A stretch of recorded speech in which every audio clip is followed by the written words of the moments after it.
Ryan Hollins podcast, The Opinionated Seven Footers, 10 years in the NBA, 9 different teams now joining us live. And I say 9 different teams because one of the things I talked about Chris Paul today, he gets drafted to a team that because of Katrina has to play in another city. That he goes to a tanking team. He goes to the worst owner in Donald Sterling. And then he goes to Phoenix, and they were a bad team. And I don't think we value how hard it is when you're bouncing around to bad owners and bad teams and natural disasters. And I watch Chris Paul, and I think to myself, 16 years, Ryan, that dude he's had to make his way the entire time. There's been chaos from ownership down. And the media doesn't respect him because they never give him MVP votes. What do players think about Chris Paul? Well, here's the deal. You know, I played with Chris 2 seasons with the Clippers, and you've got to look at his resume, and you've got to respect that he changes cultures. You brought it up, whether it was New Orleans, whether it was the Clippers, OKC, and even, you know, more impressively here with the Phoenix Suns. He can be hard to play alongside because Chris is so demanding and competitive, but you cannot argue with what he does for your culture. He brought expectations to the Clippers that we didn't have. You know, there was no championship Clippers talk until Chris Paul there, and that's the reality. You know, I signed for less money to come and play with the Clippers with Blake and Chris because I felt like this was an opportunity for me to win a championship after playing in Boston. But I feel like he's fallen into a sweet spot because Blake Griffin, Chris Paul, they're too close of peers. Those guys competed with each other. James Harden, too close of peers, they competed. But he's in a situation now with Devin Booker now, last year with Shai Gilgeous-Alexander, where he's clearly the mentor. Chris Paul needs their help. They see eye to eye. They're asking Chris for advice. They're asking him for help. And I think that his real legacy is changing your culture, putting your team in a playoff scenario and getting you over the hump. Every place that he's been at, he's gotten them over the hump. Houston made it to the Western Conference Finals, however you want to put it. Made some think they were a hamstring away. I think that Golden State would have elevated themselves to another level to win. That team was just different. But ultimately, we can't take away from what Chris Paul does for your culture and gives you a winning organization. So I thought the Clippers' loss to the Jazz was the best playoff loss so far. They had basically half a day's rest. Utah had 6. It was full capacity. It was probably the loudest crowd I've seen in the NBA playoffs this year. Paul George didn't play well at all. Kawhi was a little under his usual standard, and Donovan Mitchell had the best half of his career. And I said, after watching that, I actually feel like the Clippers are a better team. I can't believe it came down to a final shot. Your thought on the Clippers and the Jazz game 1? Not that I thought the better team lost, because I thought Utah deserved to win that game, but I came out of that game and I thought, I cannot believe it's this close. I think the Clippers now are going to win this series. Your thoughts? Hey, Colin, when they were down 3-2 against Dallas, you can quote me on this. I said the Clippers are the best team in the Western Conference. I saw it all the way back then. Ultimately, I was more impressed with the Jazz. I didn't think they could play, 2021 basketball with versatility and, small ball and big wings all over the court. And they did it. What most so impressed me about the Utah Jazz is their execution. They know Donovan Mitchell is their guy, and he is producing down the stretch. At some point, the ball is getting in Donovan's hands. Rudy's on the rim, and you got shooters all around, and they were excellent. No Mike Conley, big factor for the Jazz. I was more impressed with the Jazz, but Colin, I agree with you. Kawhi Leonard is playing on a whole nother level, the way that he looked in that Game 7 versus Dallas. Defensively, this team has grown. And Colin, you know this. We were all gung-ho about the Los Angeles Clippers, not because their offensive output or what they could do, but you felt like, hey, defensively, this was a unit with Paul George, Kawhi Leonard, and Patrick Beverley that can guard anybody in the league, including LeBron James, Kevin Durant, whoever they come up against, and we just haven't seen it. And now we're seeing glimpses of them defensively come around. Behind the scenes, I don't know if it's because he coached LeBron James to a championship, but no one's putting respect on Tyronn Lue's name.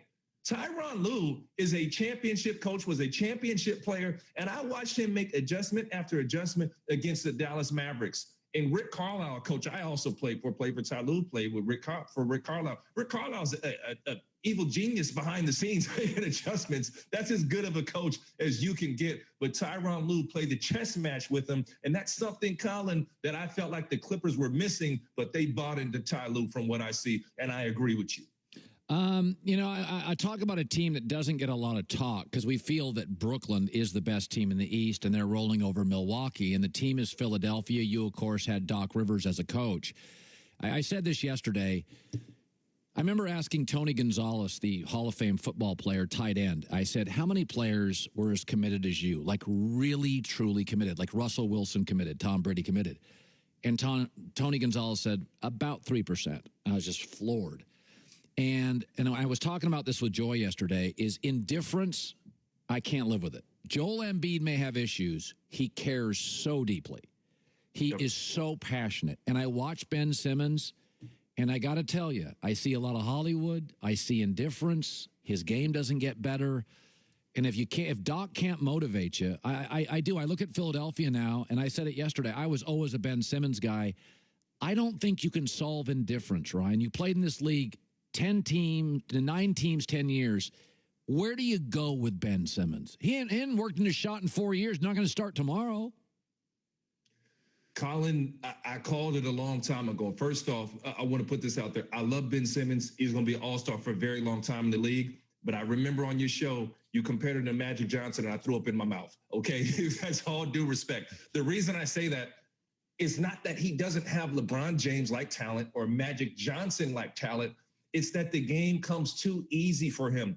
It's almost comparative physically to Shaquille O'Neal on the wing. Why do I say Shaq? Two different players, right? Shaquille O'Neal was so good in his prime. He could go and chill in the offseason, make music, do albums, show up and give you 40 and 20. Ben Simmons has that similar type of frame. Ben Simmons, 6'9", fast, can jump out the gym, natural instinct to pass. And Colin, you know it. Great passers are not born on trees. So Ben Simmons is a guy who's just content being a walking triple-double. Does he hurt you when you won a championship? Yes. Does he hurt you in the regular season? No. Guys don't scheme for you. They don't play that hard. You know, back in the day, I date myself because I think everything's done on the cloud now or the computer. We would get a book this thick on the other team's scouting report, which means we know everything that you do. So which means Ben Simmons, until he works on his game or gets a jump shot, he's going to be ineffective in the playoffs. I called it long ago. Does it mean he's a bad player? No, but you have to cap his growth on what he's going to do. He's not going to be a guy unless in a perfect ideal system that's going to lead you to a championship. Is he a really, really good player? Yes. Is he an all-star? Yes. Is he a superstar? No. I just don't see the growth that you would expect to see. And Colin, they went crazy when I called him for. It's not that I don't like Ben. I just never thought the drive was there. Yeah. By the way, I just found this out. You play Luka Doncic is as good a 22-year-old I've seen since LeBron James. You actually played with him in a Spanish league. So how old was he? And did you know he would be this good?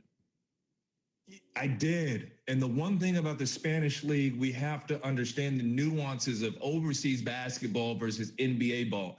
They are so technical. Okay. Luka was probably 16 or 17 years old at the time. And when you play in the Spanish league, if you don't have a left hand, you know what they're going to do? They're going to over-exaggerate and send you to your left hand. If you can't shoot a step-back jumper or the guy goes under a screen, your coach is going to make you sit for hours on end until you can shoot behind screens. I say that to say there are no flaws in Luka Doncic's game. And when I saw that he was coming to the NBA, I said, dude, this kid is a no-brainer, a number one pick of the draft. If I want to compare Real Madrid, the team that he played on, to anyone, they are the Yankees, okay, of the Spanish league. And the kid was getting busy in the clutch since he was 16 or 17 years old. So NBA basketball is easy for Luka. Hands down, number one pick. And that was no disrespect to Trey, which we saw. No disrespect to DeAndre Ayton, who's going pound for pound with the NBA's MVP right now. But Luka Doncic is a guy who this year, Colin, he has a skill set that I want to say only one other player has. It's LeBron James. Why? Because he can dominate a game. I'll give you James Harden has a similar skill set. What do I mean? He can dominate and control a game, whether it be scoring, passing. You can put the ball in Luka's hands, and he can bring home a victory. 3 guys in the league I would trust with that assignment, and James Harden has to prove it in the playoffs. Good stuff. Ryan Hollins, decade in the league. Good seeing you, bud. Appreciate it. Hey, appreciate it, Colin. Anytime, bud. By the way, Mike D'Antoni, Joy mentioned this, interested in the Blazers head coaching position. As I was watching that Suns game last night, you do look and think, God, what is Dame thinking? They got rolled by Denver, and Denver can't compete with Phoenix. And by the way, outside of Chris Paul, Phoenix just kids. They're all getting better. Booker's getting better. DeAndre Ayton's getting better. Mikal Bridges getting better. I will say in Denver's defense, they are not fully healthy right now. Yeah, Jamal I think Murray. It would be a different. Yeah. It would be a much longer series. But even with all those injuries, they roll Portland. Yes. And you're sitting there just like. That is what has to be frustrating. That's why I defend players. Like, it would drive you nuts. Like, sometimes if you're Dame Lillard and you care passionately, you almost have to emotionally be selfish and just say, in Portland, I'm making a lot of money and I'm scoring a lot of points and I got a good career beyond that. I'm doing some music stuff. I can't get caught up in the wins. Well, I mean, have you ever had a job where you feel compelled to do everything? Like, you feel compelled to pick up the slack for other people because you know it will elevate everyone. Like, you're like, oh, I'll run the social media and I'll run the website and I'll do the show and I'll do this. Like, there's just certain situations where you just know there's not enough, so you do more. And then after a while, you take a step back and realize, like, wait a minute, I'm not being paid to do all of this. Like, let me just excel at what I do. Well, I've been lucky. I've worked for winning teams in my broadcast career, except one in Tampa. And I do remember that my mindset changed. My mind was just, I'm just going to do good work. The rest of this place is a mess. So selfishly, I'm just going to work on my stuff, and I couldn't give a rip how I'm not going to be a team player because I don't trust the team. The sports guys were good, but the news operation was just a barnyard musical. So it's funny because you're sitting there as Dame, and Dame's loyal and he wants to win, but it would drive you nuts if you cared about winning. If you're dropping, against Denver, he averaged like 34 and 10. He set a 3-point record, and they're still getting rolled, and it would drive you nuts. Unless you're just like, okay, I have to compartmentalize this. Yep. I'm scoring, I'm getting paid. Otherwise, you'd be a miserable human being. Like in sports, sometimes we don't want our athletes to be selfish, but I get when they are. Like, I get Dame, like, I'm just going to protect my psychology here. I'm making money. I'm getting points. I make all-star teams. I'm beloved in the city. I'm going to get past the winning. Just to protect, it's like a mechanism to protect. No, I think compartmentalize is the best word to describe it. Because it's outside of your control. It would drive you nuts. Yeah. It would drive, if winning, like we saw Kobe Bryant when Shaq left and he didn't get Gasol. It drove Kobe crazy. I mean, he just, get me out of here. I can't, it's like, at some point, and Kobe was taking like 30 shots a game, and people were criticizing him in L.A., saying Kobe's shooting too much. Kobe's probably thinking, we're getting blasted by 50 tonight. What do I care? I want to get my points and my money. So Kobe could be a good team player. But in that moment, what was the point of being a great team? I don't trust my teammates. So summer means a lot of things. Grilling is one of the things. Butcher Box is a perfect accessory to the summer. They ship high-quality protein overnight right to your door. And they care for animals and the environment. That's why their chicken is free-range and organic, and their beef is 100% grass-fed, grass-finished. Heritage breed pork, fresh-caught seafood, website loaded with recipes, over 20 different cuts of meat. You will not be bored. Celebrate the grilling season. Pack a bacon free in every box. Life of your membership. But you got to sign up, butcherbox.com/herd. Butcherbox.com/HERD. Seafood, pork, organic, free-range chicken, grass-fed, grass-finished beef, delivered overnight right to your door. ButcherBox.